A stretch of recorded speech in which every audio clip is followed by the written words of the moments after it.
Hey guys, this is Justin at the Survivor Review. Today we'll be talking about episode 4 for season 2 of Ash vs. Evil Dead, titled DUI.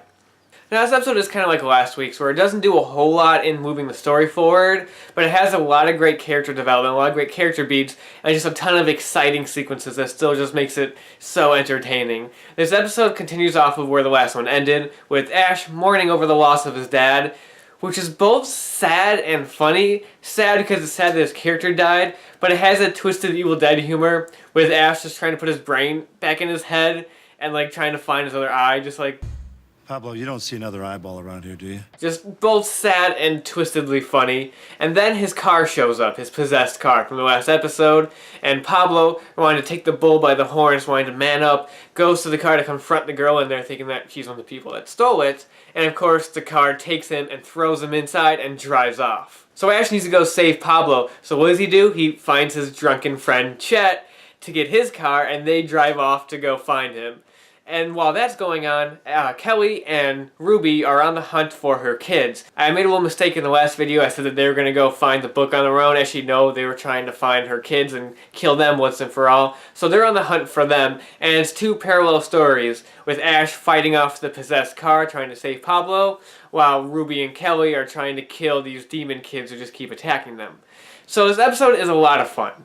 I just had a blast watching it. It has a lot of energy. It moves really fast. Out of all 4 episodes this season, this is the one that was over the quickest for me so far. Like, by the time it was over, I was like, oh crap, it's over already. Like, it went by like that. Because there's a lot of fun action. That's basically the last half of this episode, is a lot of parallel action with Ash fighting off the car in this rundown old demolition derby while Ruby and Kelly are fighting off Ruby's kids. And I thought that was all really well handled. I love the parallel action, and I love that scene in the demolition derby. I love just the atmosphere of it and the build-up. I love him just like walking in and all the lights turning on their own. I thought that shot was really cool. And it was a really interesting sequence, a lot bigger and grander than stuff we've seen in Evil Dead, because it's a big sequence with the car, and Ash ends up like riding the car and all that stuff. I thought that scene was a ton of fun and was great, just awesome.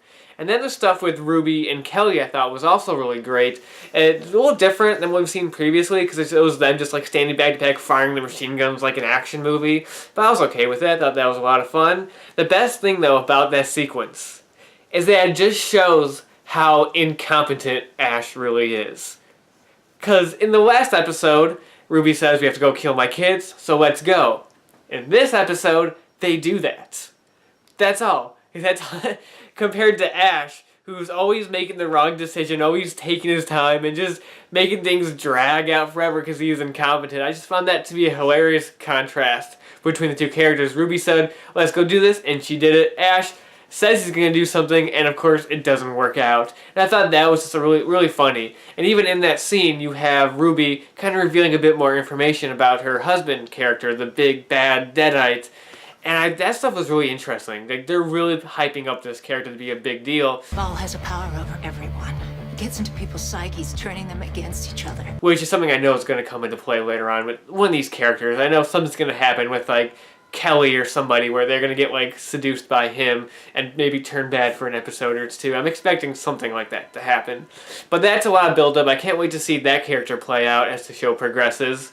I love that we get to see more of Ted Raimi's character, Chet, in this episode, because he's hilarious. And Ted Raimi and Bruce Campbell have this perfect chemistry. You can just tell that they are, in real life, lifelong friends. So it makes sense for them to play lifelong friends in the show. All that stuff with him driving the car and just Chad just being like, why do you have a chainsaw? Why do you have a shotgun? And just how Bruce Campbell convinced him to come with him because he was going to drive him to a strip club. And that leads to one of the great lines in the episode, just, okay, Chad, we have to come clean with you. We're not going to a titty bar. Bruce Campbell's delivery is great. Bruce Campbell's delivery in every line is just pitch perfect. And there's a lot of good character development in this episode with characters like Pablo, for example. I think Pablo stole the show in this one, definitely. Just his no-nonsense attitude and just his interaction with the Book of the Dead, because the Book of the Dead keeps taunting him throughout the episode. So there's still that connection that we've had since the start of the season with him and the Book of the Dead. Then that leads to this great hallucination scene where it seems like the car crashes and then Pablo wakes up with this giant metal bar through his chest, just impaled. And at first I was like, oh crap, because I thought that was real. And I was like, is he going to die? Because there was kind of build up to that. Earlier on in the episode, Ash is saying how, like, everybody he loves dies and that Pablo, Kelly, and Eli are probably next. So I'm just like, was that foreshadowing? Is he really gonna die? And then as the scene went on, I'm like, okay, no, he's not. And then he woke up from the hallucination. Well, I thought that scene just visually was well done, and Pablo's acting in that scene was also well done. I think that was one of the standout and most memorable scenes of this episode. And then you get the ending, where the Book of the Dead tells Pablo to read this passage, and then it'll stop everything.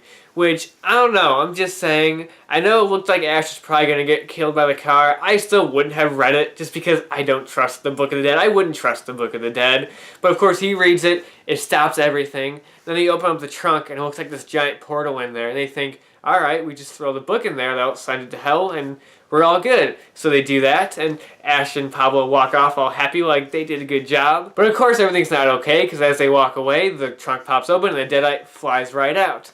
Now, I'm assuming that's the husband character, that's Ruby's husband. So, if that's true, I can't wait to see his character in the next episode or the upcoming episodes, because that's really awesome. Just overall, I thought this was a strong, fun episode that went by at a really fast pace, because this one was mostly action. This episode just moves and does not stop, which was, it worked. It was a lot of fun and very enjoyable. So that's episode 4 of Ash vs. Evil Dead Season 2. Again, like last week's, not the giant leap forward in the story, but a lot of great character development and a lot of great action that just makes it worthwhile either way. But I feel like the story is about to really kick it into gear with the upcoming episodes, especially with the Deadite being released at the end. Just I feel like even more shit's gonna go down. But either way, that's about it for now. And until next time, I'll talk to you guys later.